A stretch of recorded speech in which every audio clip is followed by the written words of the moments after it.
2024 અને અમે બધા જ યાદ કરી રહ્યા છીએ 15 જાન્યુઆરી 2023 ને. ખબર છે શું કામે? કારણ કે એ દિવસ હતો PSM 100 નો છેલ્લો દિવસ, એટલે કે પ્રમુખ સ્વામી મહારાજ શતાબ્દી મહોત્સવનો લાસ્ટ ડે. એ નગરને અમે કેવી રીતના ભૂલી શકીએ? એ નગરમાં પ્રમુખ સ્વામી મહારાજની મોટી મૂર્તિ હોય કે પછી ગ્લોબ ગાર્ડન હોય કે પછી સહજાનંદ હોય કે પછી તૂટે ઘર તૂટે હૃદય હોય કે પછી નારી ઉત્કર્ષ હોય કે પછી ગ્લોબ ગાર્ડન હોય કે પછી આપ સૌની વાલી પ્યારી બાળ નગરી હોય. એ બાળ નગરીને અમે કેવી રીતના ભૂલી શકીએ? કારણ કે એ બાળ નગરીમાં જ અમે 35 દિવસ લગીની PR ગાઈડની સેવા કરેલી, અને એ બાળ નગરીમાં આવતા અવાજો જે અમારા કાનમાં હજી ગુંજાય છે એ અમે કેવી રીતના ભૂલી શકીએ? ધૂમતાણા ધૂમ ધૂમતાણા ધૂમતાણા ધૂમતાણા ટોલી હે જી ટોલી હે બુઝો બુઝો. આ બધા અવાજોને અમે કેવી રીતના ભૂલી શકીએ? કહેતા કે શેરુ સુવર્ણા અને બુઝો. તો ફ્રેન્ડ્સ, હવે હું તમને બતાવું કે અમારી આવી ભવ્ય બાળનગરીમાં ઘણા બધા મહાનુભાવો પણ આવ્યા હતા, જેમ કે famous YouTuber Paru and Gurubhai, famous singer Alpaben Patel અને ગીતાબેન, નીતિનભાઈ મુકેશજી અને મોટા મોટા વિદ્વાન સંતો પણ અમારી બાળનગરીમાં આવ્યા હતા, જેને ગાઈડ કરવાની સેવા અમને મળી હતી. તો આ સેવા બદલ હું મારા ગુરુ પ્રમુખ સ્વામી મહારાજ અને મહંત સ્વામી મહારાજનો ખૂબ ખૂબ આભાર માનું છું. તો ચાલો ફ્રેન્ડ્સ, આવી અદ્ભુત સેવાને તમે પણ નિહાળો.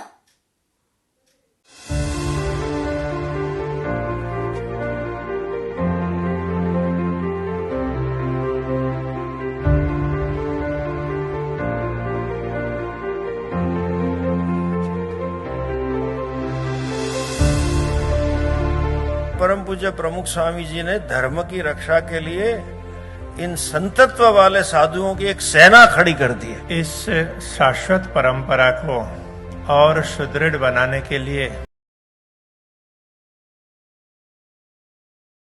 તેઓને એટલો બધો પ્રેમ હતો કે તેઓ અજાણતા ગામા પર 10 થી પણ વધુ છોકરાઓને ભેગા કર્યા અને પછી ભણ્યા. એટલે કે આવા વિવિધ પ્રસંગો દ્વારા આપણને કહેવામાં આવે યાદગીરી રહી જાય એ માટે જેમ આપણા બનતા શીખે છે, ત્યારબાદ ગાડી આપણે પ્રમુખ બનતા શીખે. ખૂબ અદ્ભુત. જય સ્વામિનારાયણ, જય સ્વામિનારાયણ, જય સ્વામિનારાયણ. દર્શન કાંત મારા ગાઈડ તરીકે આજે મને એલોટ કરવામાં આવ્યો હતો. સુપર ડિટેલમાં એણે બધું મને સમજાવ્યું, અને એટલું ડિટેલમાં સમજાવ્યું કે કદાચ પ્રમુખ સ્વામી વિશે હું મારી આટલી ઉંમરમાં જેટલું નહોતો જાણતો એ બધી જ વસ્તુઓ આજે હું જાણીને આજે એની પાસેથી એનું કોન્ફિડન્સ, એની આ પર્ટિક્યુલર જે એ કામગીરી એણે લીધી છે એની અંદરની એની ભાવના એ પૂરેપૂરી એના વાણી અને વર્તનમાં દેખાય છે.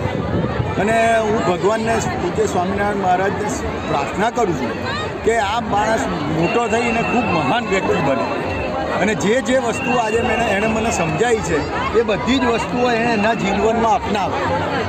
જય સ્વામિનારાયણ. Thank you. જય સ્વામિનારાયણ. આટલી બધી એનર્જી ક્યાંથી આવે છે? અચ્છા, પણ મહારાજ આપે છે. ખરેખર બાપાની જે એનર્જી છે ને અહીંયા આવેલા દરેકે દરેક ભક્તોમાં છે, દરેકે દરેક સેવકોમાં છે, અને એવી જ એનર્જી અત્યારે મને પણ અનુભૂત થાય છે. અને સિરિયસલી થેન્ક યુ બેટા કે આ ઉંમરે આટલી સરસ સમજણ, એ મતલબ એમ કહેવાય ને કંઈક તો આમાં કંઈક છે સ્પેશિયલ. દિલથી થેન્ક યુ બેટા. કરવામાં આવે છે અને તેનો ઇતિહાસ આપણે પ્રાપ્ત થશે. અમે 22 માં જઈએ છીએ, તેમના વાર્તા છે, રમતો અમને સમજી લેતા શીખવે. ખૂબ અદ્ભુત. જય સ્વામિનારાયણ.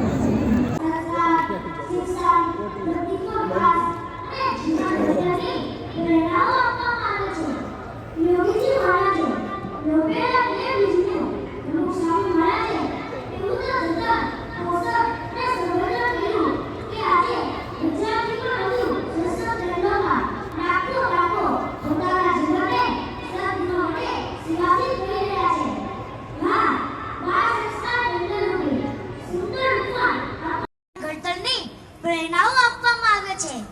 યોગીજી મહારાજે લોભેલા તે બીજનું પ્રમુખ સ્વામી મહારાજે એવું તો જતન, પોષણ અને સંવર્ધન કર્યું કે આજે 1000 થી પણ વધુ સત્સંગ કેન્દ્રોમાં લાખો બાળકો પોતાના જીવનને સદગુણો વડે સુવાસિત કરી રહ્યા છે.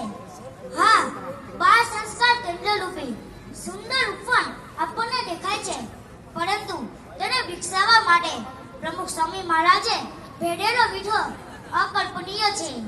તેમણે દરેક પુષ્પને સમય આપ્યો છે, એકે એક છોડની કાળજી રાખી છે, પાંદડે પાંદડે પ્રેમ પીરસ્યો છે.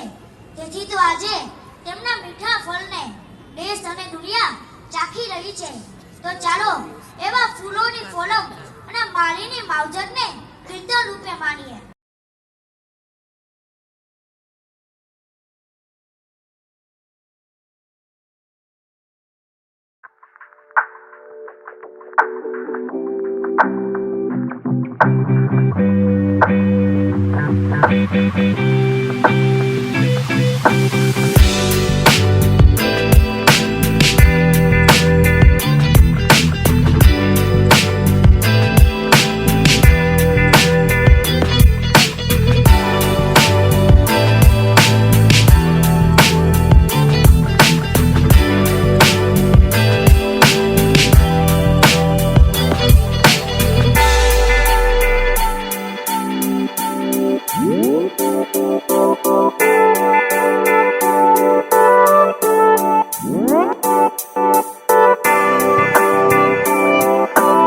તો ફ્રેન્ડ્સ, તમે અમારી ચેનલમાં જોડાયેલા રહેજો, કારણ કે આવતીકાલે અમે 14 અને 15 ડેટનો સ્પેશિયલ વ્લોગ કહેતા કે ઉત્તરાયણનો સ્પેશિયલ વ્લોગ મૂકવાના છીએ. અને જો આપને અમારા દરેક વ્લોગ ગમતા હોય